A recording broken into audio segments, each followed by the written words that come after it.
Mother hides recording device in son's backpack and is shocked by what she hears.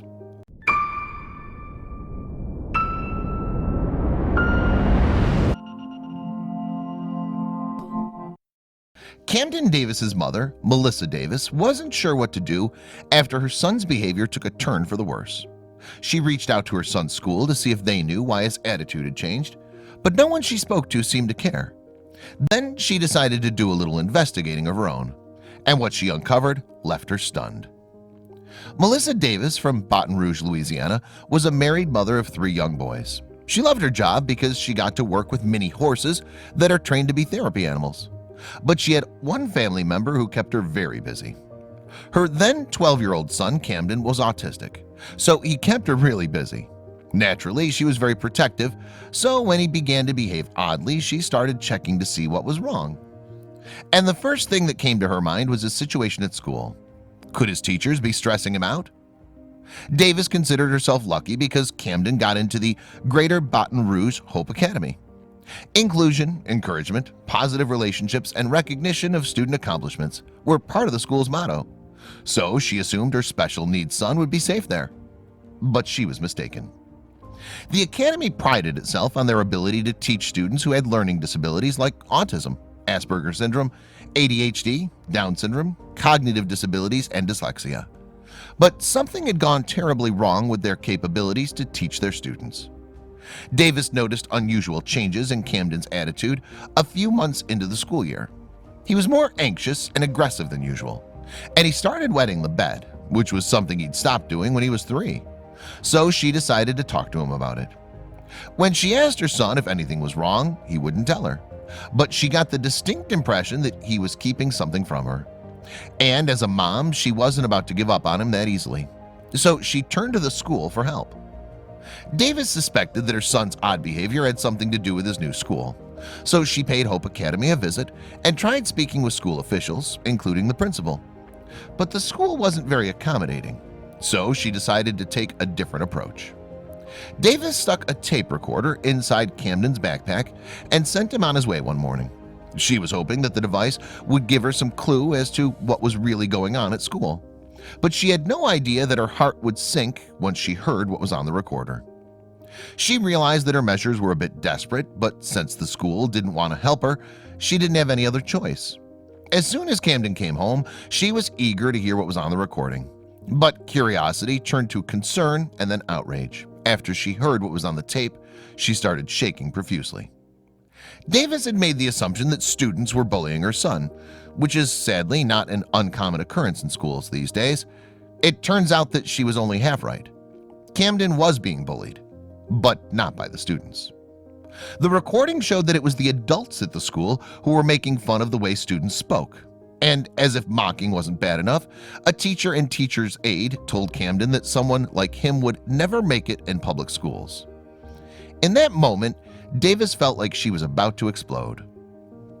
"I just wanted to cry, scream, and do everything I could because it was so bad," she told WBRZ. To think that I had sent my son there every day and what had happened before that I didn't know about. But she wasn't about to let them get away with it. She turned to the media, as well as social media, for help. She even hired a lawyer to pursue legal actions. And attorney Charlotte McGahee took actions that shook the foundation of Hope Academy to its core. But the school claimed that Davis didn't come to them first. Hope Academy principal Linda Stone addressed the allegations in a statement and claimed that Davis had refused to meet with school officials to talk about how to handle the situation. In fact, Stone claimed that she only learned about the incident after the recordings were uploaded online. The Academy's officials were alerted to Davis's recording posted on social media on March 23, 2018, and they immediately took actions to remedy the situation. This led to the eventual termination of 2 teachers. But Davis's attorney wasn't done yet. "One of the worst possible things you can do is take advantage of the infirm or a disadvantaged child," McGahee told WBRZ. "They need the extra protection, and he didn't get it. When I heard the treatment of this child through the recording his mother made, I was horrified." But McGahee and Davis were determined to ensure this never happened to another student again.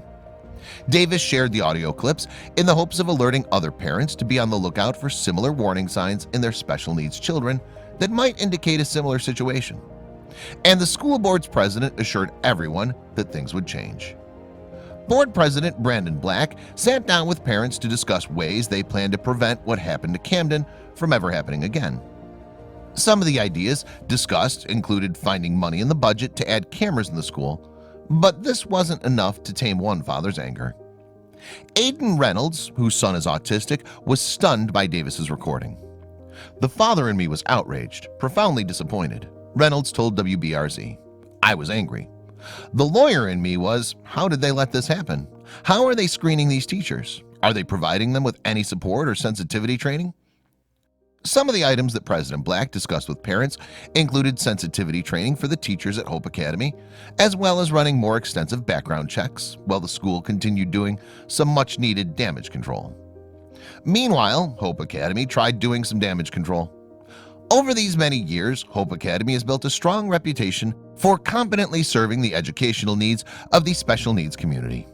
These recordings are not an indication of who we are. We ask that the community not let the actions of two persons reflect on the reputation of and the mission of our school, a mission we've tried so hard to build. Principal Stone explained in her statement, but Davis isn't taking any chances.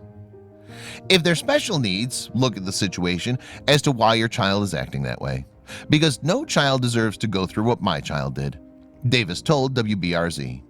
But as a mother, she had to make sure that what happened to her son never happened again. Davis took Camden out of Hope Academy and enrolled him in a new school. But the trauma of what happened before had left her questioning whether his new teachers could be trusted, so she made sure they were qualified. She double-checked to see that Camden's new teacher had a background in psychology and experience in dealing with kids with special needs. But she knows that the repercussions of her son's ordeal left a bitter aftertaste. Unfortunately, the trauma of Camden's experience by his former teachers continues to haunt him. But Davis believes that with some love and support, her son will become the sweet boy he used to be again.